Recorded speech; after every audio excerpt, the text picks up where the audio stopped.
Welcome to the Mystical Truths Podcast. This is Rebecca, and I'm really glad you're here. Let's unlock your world. Connecting with the other side means connecting or communicating with those who are not physical right now, so non-physical. And I think it helps to understand first that you are them, you are that, you are non-physical most of the time. You choose from time to time to focus a fraction of your attention into a physical life experience. The whole percentage of you is not physically focused. And what I mean by physically focused is giving attention intently through a life experience, through a physical body and into a life experience. It's not like your soul just got placed or plopped into a baby body and off you went. You're way more than that. You're way more energy than what a body can contain here. And so it only requires a fraction of who you are as a soul to be intently focused here. So the rest of you is non-physically focused. That's what most refer to as inner being, higher self. So you have the rest of you who's paying attention and creating with you, calling life through you. But this part of you, with the limited memory and an intent focus, often seems like the only part of you. But I think we all know that deep inside of us that there is more to us. We just have some inner subtle memory that we are more. But we intended to just use that smaller percentage of us to bang around here, do the best we can with what's in us, look for what lights up, look for what interests us, and form thoughts, preferences, ideas about that, because that helps all of creation. The more you're exploring here and coming up with ideas and seeing solutions even, the more everything expands, the more eternity becomes eternal. So it's important stuff that you're doing here, but you're not always here. So those who don't have any physical, through the body physical focus here right now, we call non-physical. And I've noticed that we like to label things, and in this case, I don't really think it's necessary that we compartmentalize them or label them into like spirit guides or angels, those we love who have passed. Spirit guides, in my opinion, that's a limited way of looking at what we're really talking about here. People talk of joy guide, doctor teacher guide, Indian guide, and so forth. When there's so much more, there's not just one of those available to you. There's many that have that interest or forte, you might be able to say. And with angels, Michael, if there's a Michael, he must be the busiest angel going, right? I saw a book years ago where in the back of the book, there was a section that listed all of these different angels and what they are good for, basically, what they're there for. There was an angel for insects. There was an angel for birds. There was an angel for things like traffic order. There was an angel for traffic lights. There was an angel for timing. And so as I'm looking through this, I thought, well, okay, first of all, there can't just be one out of the amazing number, if there is such a way to even count how many souls there must be. I find it hard to believe that there would only be one for this and one for that and one for that. And in that, if that were the case, if I'm going somewhere, do I need to bring that book with me and look up which one do I talk to about traffic order because I want the traffic to go well for me? And then which one do I talk to about the traffic lights to make sure that I don't get too many red ones? And which one do I talk to about timing to make sure that I get there in perfect timing? It was never meant to be that complicated. Just put it out there. I would like a nice journey here. I'd like to arrive in good timing. That could be late or early because perfect timing is its own thing. And find the ease, because all of life is made up of ease, and we try to complicate it so much. You can just say, I'm learning how to play the guitar. Not good at it, just starting out. I would like to be good at it. There must have been plenty of souls who had physical life experience here, learned the guitar, got good at it, have some tips for me, have some pointers for me that would be more than willing to inspire me. Now, isn't that a lot easier than trying to hunt down a soul that is sort of assigned to guitar playing? And there may be some that didn't necessarily play the guitar, but have some good pointers for what you're doing with it. So open it up. right? And realize that you're talking about communication with other souls who are like you. They're not more holy, they're not more whatever. They are you. They're the same as you, equal. And none to be afraid of. All pure positive energy. I've never heard any negative stuff from connecting with the other side. And they love you unconditionally. They can see the broader picture of what's going on in your life. They can see what your desires are. They can see paths of ease in getting there. And they're more than willing to guide you, whether they are a soul that you had a physical life experience with this time in, who is no longer here in the physical focus, because they are still here. They're just not in a body. So whether it's somebody you knew as you've been here, while you've been here, or whether it's ones that you want to call the spirit guides or the angels, whatever term you want, I don't think they really mind. But how you are understanding it does make a difference. Because if you think you're calling on a soul to protect you, you're misunderstanding what's going on. You don't need protection, but you certainly appreciate guidance. There's nothing to be protected from, unless you think there is, because this is a big world with a lot of contrast, so you can kick up a lot of dust here. So when you want to connect with the other side, it really is important to understand who or what it is you're connecting with. You know, as far as the source, the intelligence that has created everything we know and so much of what we don't know, we're a part of that. That's why I like to call it source.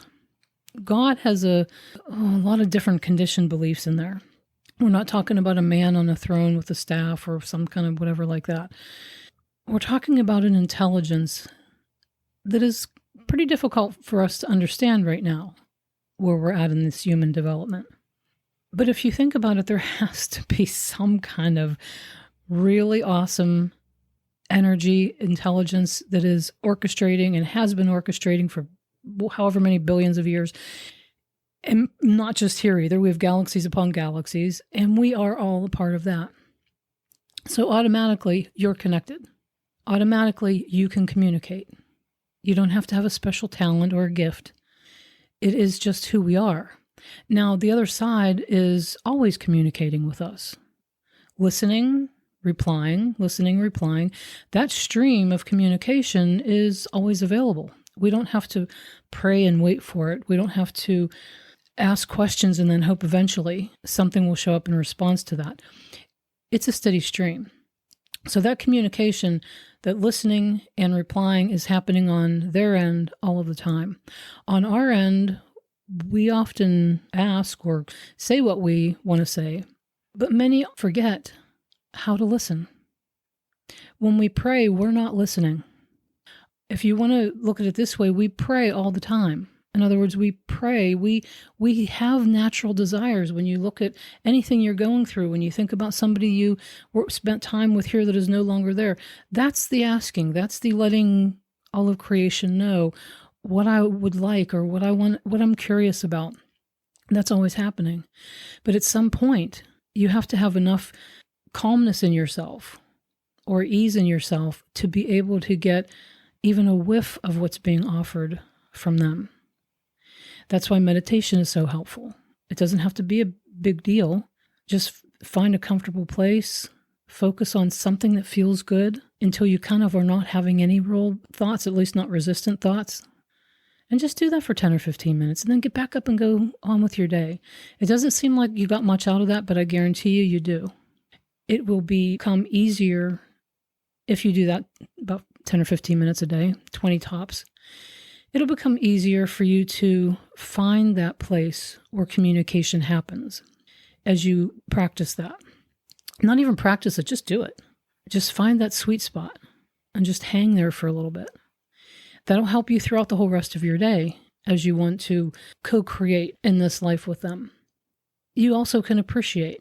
If you're appreciating, you are in a vibration similar to where meditation can take you.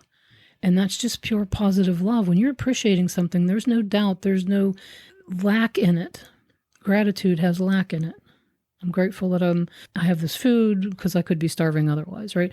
Where appreciation is just, I'm just so appreciative of this, or I just love that thing right there, or look how beautiful that is, or wow, somebody created that. That's lovely, right? That's just appreciation. Your vibration is in a higher frequency, so you're closer to the vibrational rate of them.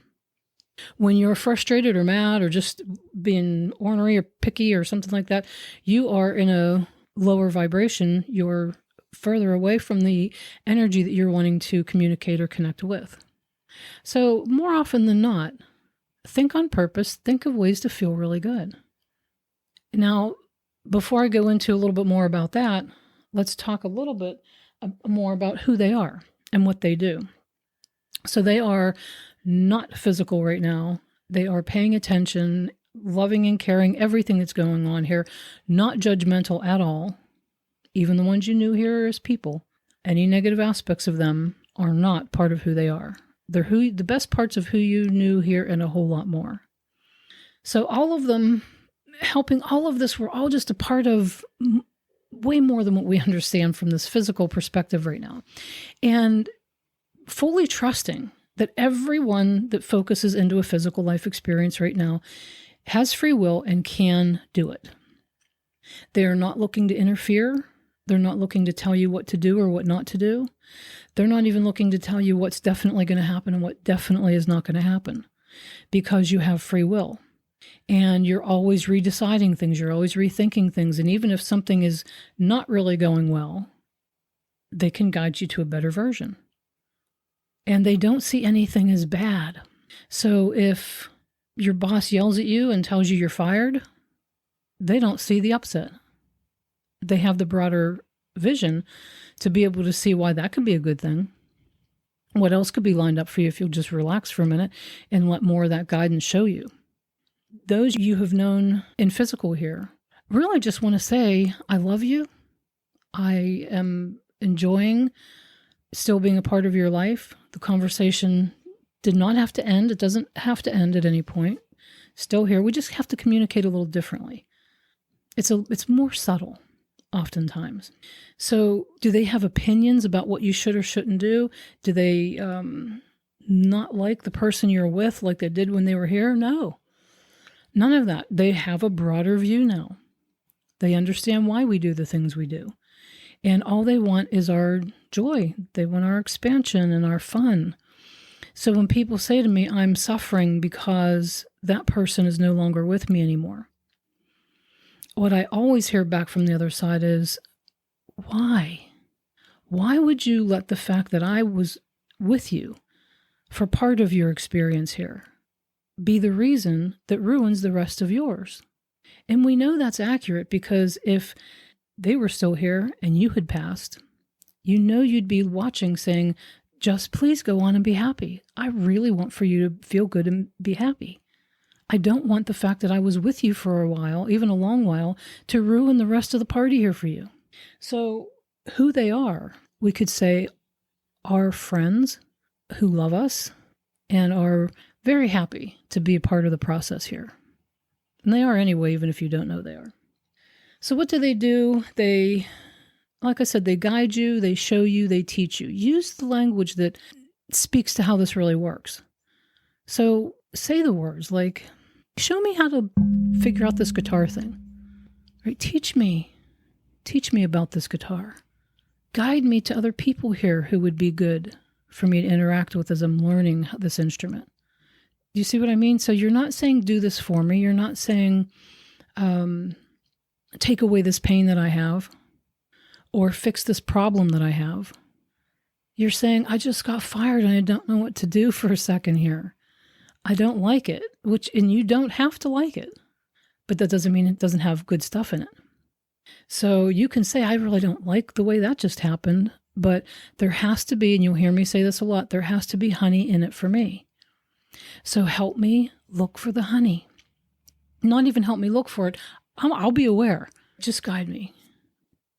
I'll do the best I can to be aware. I'll do the best I can to remind myself that even though I thought for a minute that was a bad thing that happened to me, it can't be, because everything's always working out for me as long as I know that and I'm looking for the honey.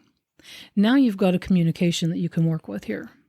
Now you're going to get the good ideas. You're going to realize some things that you wouldn't have realized otherwise.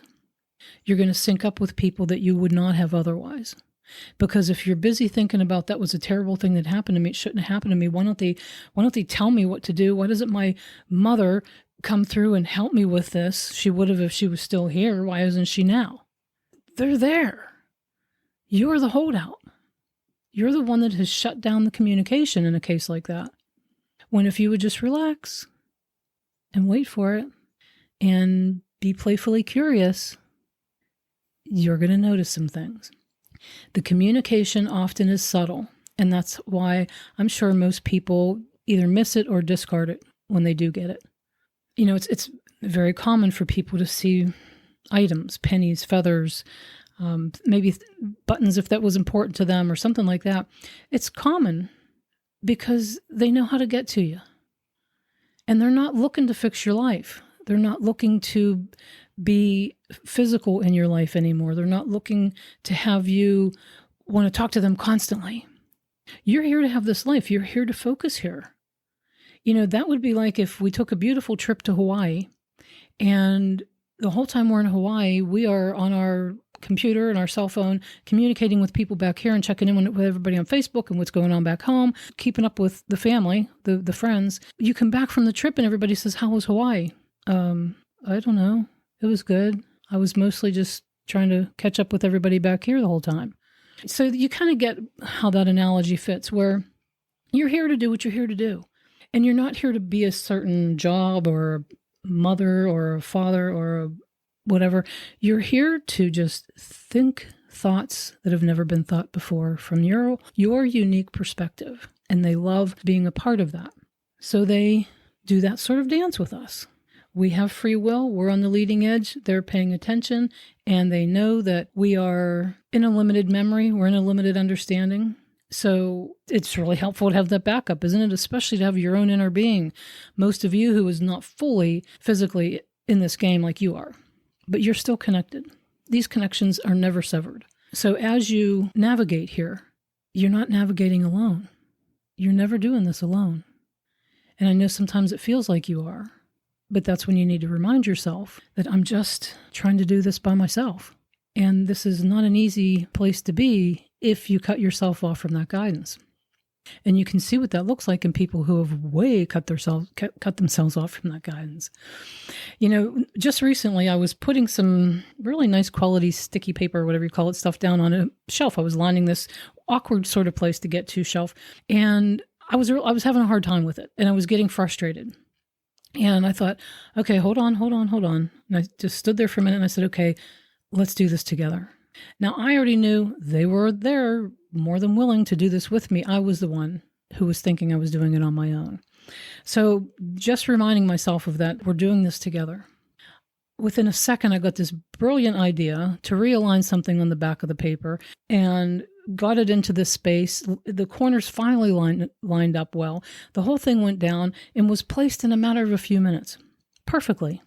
And I'd struggled with that thing for, 5 or 10 minutes. So yeah, sometimes we forget. But if you find yourself getting frustrated, then just you've got to remind yourself, I can keep doing this by myself, or at least I think I'm doing it by myself, or I can remind myself that they're all over this. This is like a no-brainer for them. More than willing to shine some light here and give me some inspirations. They'll feel like they are your own ideas, but take them and then say, thanks, that was a lot easier. I really like doing things together. So how can you be more in that space, or be in that space more often, where you can get those cues and those hits and those inspirations and things like that? It's a lot easier than what you think. This isn't something that you have to practice and practice and practice. It will take some consistent higher vibration feeling kind of stuff, but that's a good thing, because isn't that a nice place to be? So think frequency. When you're down, you're too far away. You're not going to be able to, it's like a dog whistle. You're just not going to be able to get it, at least not easily. Unless you're really down and really desperate, then sometimes we want it so bad, we sort of go outside ourselves and it happens for a second. But that's not necessary. So think frequency. If I'm feeling up, if I'm feeling good, I'm closer. I'm in range now. We can hear each other, sense each other, feel each other. If I'm angry or frustrated or just bummed or just depressed, then okay, not much is going to happen that way right now. You're still being guided. You'll still get some stuff that you don't even know you're getting, but you're going to drag it out, make processes longer, make whatever you're going through rocky and more rough. And that's all right. They're never upset with the way we do anything here, but they're always whispering, look over here. How about this idea? That would be a good person for you to talk to. All kinds of things like that. Create a peaceful environment as often as you can. If your home is all cluttered and stressed or something, get rid of some things and calm the energies in your house. Like I said, meditation, just thinking happy thoughts. You can think on purpose. So since you can think on purpose, think thoughts that feel higher vibration. What can I think about today as I'm driving to work? Or what can I think about as I'm cooking this meal, walking across the street, getting dressed, taking my shower? What can I think about now that would get me into a place where we can connect? And that's why oftentimes when someone you love passes, you don't really get a whole lot of feedback there because you're stubbornly, maybe without realizing it, holding yourself too far apart.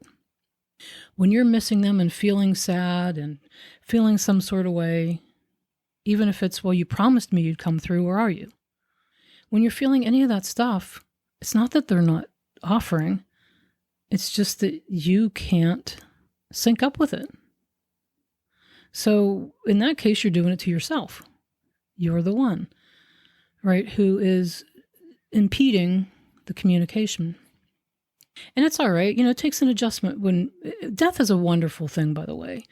It's a beautiful, wonderful, we all want it as souls. We all knew what we were coming in for, to be born, to die at some point. And we go in perfect timing. We meet up with a means of exit that gets us there. We should be thrilled when somebody completes a life experience here.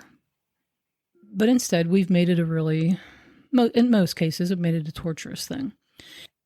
I'm sure because that, we have an instinct to survive and we kind of get used to people being here and we just assume that they're going to stay and go for the long ride with us. And then when they don't, we miss them. That makes sense. Of course we would. It's an adjustment. Give yourself that adjustment allotment. But do the best you can to feel thrilled for them. And know that the conversation does not have to end. It's just going to be different. They don't have a voice box anymore to communicate through. So you may hear, but you're going to hear more inside your head, like how you hear a song playing inside your head. You can still get visuals, but they may often be visuals like if you picture your living room inside your head. You can still feel them. That may be one of the easiest things because you know what they feel like. And sometimes you just know they're there, or you just know something about something that they might have said to you. You just know something. Trust that. Right? I just described your 4 main intuitive receptive areas. Your sense of feeling, a sense of knowing, a sense of hearing, and seeing. Those we do physically, but we also do them in a higher vibration sort of way because we're not really hearing so much with our physical ears or feeling with our fingertips. You just feel. But you just feel like I can feel laughter from the other side. So what makes you feel good? Does gardening really make you feel good? Does singing make you feel good? Going for a walk, cleaning your house? It doesn't matter what it is. It's going to be specific to you, and it may be different every time you think about it. Because what it is not as important as what it brings out of you, sort of, right? Where it brings you energetically. And then once you're feeling good, think receptive. Like if I'm talking, I'm not receiving. So think to yourself, maybe I can just be curious and be aware Be curiously aware, playfully aware. That'll get it, because you're being aware of what you're sensing. You're not trying to figure it out. You're not trying to connect with them, because when you try to connect with them, you won't, and you'll get frustrated. But when you allow yourself to connect with them, you'll get some things. And then just be as consistent as you can with that feeling good and allowing process. And recognizing that, yeah, it is subtle a lot of times. Not all of the time. A lot of people have a tendency to doubt even the things that are not so subtle. You know, a woman said to me one time, my husband had passed, and it was like a month after or whatever, and I just felt like laying down on the couch, and I laid down and closed my eyes, and I was just laying there for a few minutes, and boom, there he was. And I could feel him, and I could see him. And then she said he was gone. I opened my eyes, and I thought, wow, that was incredible. And then she said to me, was that really him? Did that really happen? And I thought, what? Yeah, it did. I think we want the burning bush. You have to know that they want this to be subtle so that you'll keep having your life experience here. Do they give signs? Do they light things up? Oh, yeah. It's fun for them, too. You know, a woman I know whose son died a few years or so back. He was 18, died in a car accident suddenly. So it was very upsetting. And she really wanted to connect with him, but was trying and feeling some sort of way about why me, why my son. And I explained to her, because this is the way life works. So feel as good as you can. Love him where he's at now and who he is now, because he's so much more than the son you knew here. And let him surprise and delight you in letting you know that he's still paying attention, he's still a part of your life, and that he loves you. So for quite a long time now, he's been giving her these delightful smiley faces in all different unusual ways. It's just been a lot of fun for her. She knows that's her son. And just recently, she said she was driving somewhere and she was saying, okay, so I love the smiley faces, but let's do something different. Can you use like the number 9? It was the month he was born in. Can you use the number 9 today? Let's just do that, So she's just being playful with it. And a little while after, she stopped at a coffee place, and she said the car in front of her had on the license plate 995K, which was the month he was born, the year he was born, and the first letter of their last name. Now, she knew that was from him. But how many people see things like that, go, wow, what a coincidence. I don't know. Was that him? Do you think he did that? Like, that was pretty quick. Yes. It's easy for them on the other side. They already know what our desires are before we say them anyway. And it doesn't take much to influence a bird to come over and sit on your window ledge. It doesn't take much for them to influence insects and animals and things like that. It doesn't really even take much for them to influence people. They're doing all of this in a very kind, flowing way, where somebody may not even realize they received an inspiration to say something to you that meant something from them. And that same woman, by the way, stopped at a gas station, and she went in and she said she was going to go to the one employee who was a man, and then she's just, for whatever reason, gravitated over to a woman who was checking people out as well, and she looked at her name tag, and her name tag had a smiley sticker on it, the only one that had a smiley sticker on her name tag. And then there are the little subtle things where maybe just seeing a penny here, a penny there, a penny there, not that it's pennies for everybody, they're all unique, but whatever it is, take it. And know that they were thinking of you before you thought of them in the first place. They had that lined up just for the fun of it. My mother died maybe about 7 years ago, and say maybe 5 years ago. I had some leftover rotisserie chicken, and I thought, oh, what should I do with this? And I thought, oh, I'll make chicken salad. And so I started to get the mayonnaise out, and I'm breaking up the chicken, and I thought, oh, I have apples. So my mother's chicken salad was really, really good. And so I get apples, and I thought, oh, I do have grapes. I went, and about that time I realized we were making the chicken salad together. I could sense her. I knew it was her saying, you have grapes, you have walnuts, as I'm adding this and adding that, I'm going, it was just so much fun to make this together with her. I could feel her energy. I could feel her. She wasn't standing there. Well, energetically, sort of, yeah. But it's not like she was there like she was when she was physical, and we could talk like we did when she was physical. But we still could communicate. And I wasn't asking her 50 questions, right? I was just simply having a lot of fun making this with my mom, or the soul who was my mom. And we both enjoyed it. And it, by the way, was the best chicken salad I've ever made in my life. So I remember eating it like the next day and thinking, oh, this is so good. I should write that down. And I thought, no, just make it with her again. So point is, don't try. Just be aware, be playful, feel good, speak their language, know that they're not trying to fix anything for you. They're just simply loving the fact that there can be an ongoing relationship. None of them, by the way, are looking at your intimate moments or your embarrassing moments or your whatever moments with any form of judgment or opinion at all. Their perspective is different. It's a very there's no judgment at all. And it's a loving understanding. Just like we look at children who maybe just can't get the hang of riding that bike, or went and stole a toy off of another kid and hid it and told everybody they didn't do it. And they look at us that way too. We don't look at that child and go, oh, you're terrible. We never want to communicate with you again, right? And even if you're not getting their communication, or you've caused a lot of difficulty for yourself in your life, they still love you just the same. Still there for you, still not even wanting, just being a part of your experience. So don't feel bad about anything that you feel they might have judgment about, because they just don't. They don't. So you want to think of your body sort of like a radio receiver. You're just going to tune into the frequency or frequencies that they vibrate from and get just a whiff of what you can get.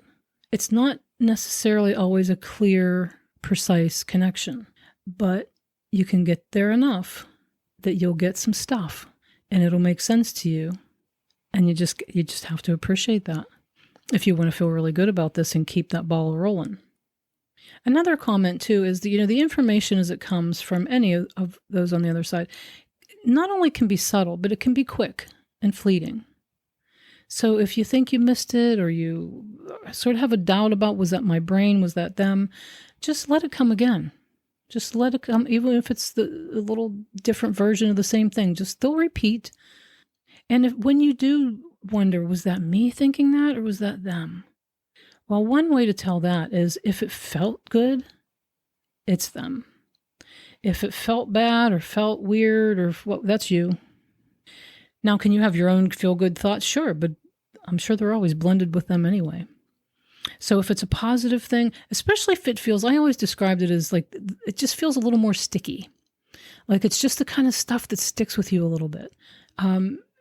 Say you want to connect with, I don't know, your Aunt Mary Jo, and you have a thought about apples. And you think, well, I know that she was always baking apple pies, so of course I'm going to have a thought about an apple, so that had to have been me. Well, maybe, might have been her, might have been you. So just say, not really sure if that was just a memory or a thought about you. So maybe something else. And just keep going with it. Just be playful about it. And I do encourage that you learn more about life and death, the afterlife, and how this whole thing works here. I don't think we have all the answers, but we have been given a lot of information from the other side. I've received much myself personally. I love the Abraham Hicks material. Pat Rogast in the past has brought through, I'm sure it was a group of souls, but she named it Emmanuel.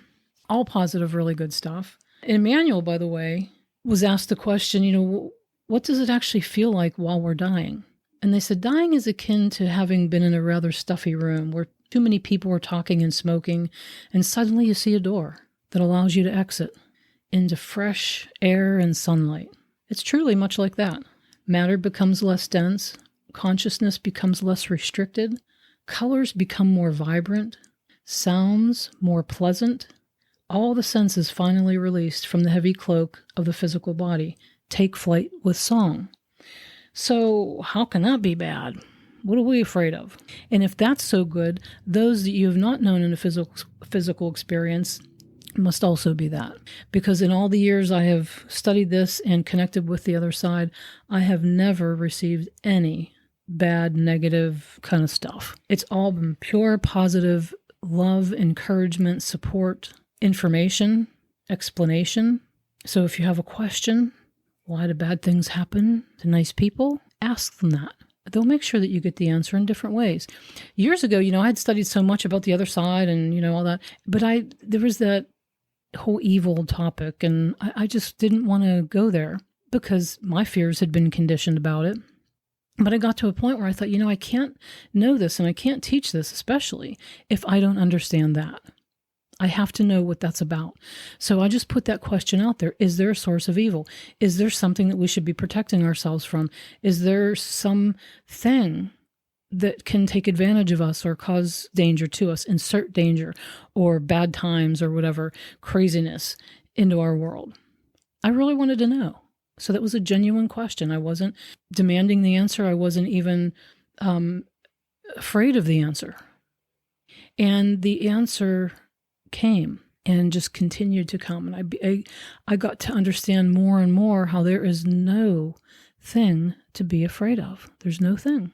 And I know it looks like that in this world because it's a big world with a lot going on, and it is a world of contrast, so we can get into things that are evil-ish looking and very, very cut off from that connection. You're never completely cut off, but you can certainly get in the way enough. And that's very uncomfortable. And it can look rough because it is. And that's okay. There's no wrong way to do this, but there are easier ways. And if you think you have something to be afraid of, well, then you do. You're going to sync up with some things that look like that. But if you know for sure, or you know as much as you can, that this intelligence is pure positive love and that it is guiding you and being with you in your free will of however you want to do this, then you've got it. You know that there is nothing to be afraid of. Are there dangers on this planet? Of course there are things that you could get so pinched off from your sense of well-being that you could sync up with those. But why? When bad things happen to you, think to yourself, well, it can't really be, I might not like it, but it can't be bad. Like I said before, if you can get into that thought of everything is working out for me, I just don't always know how.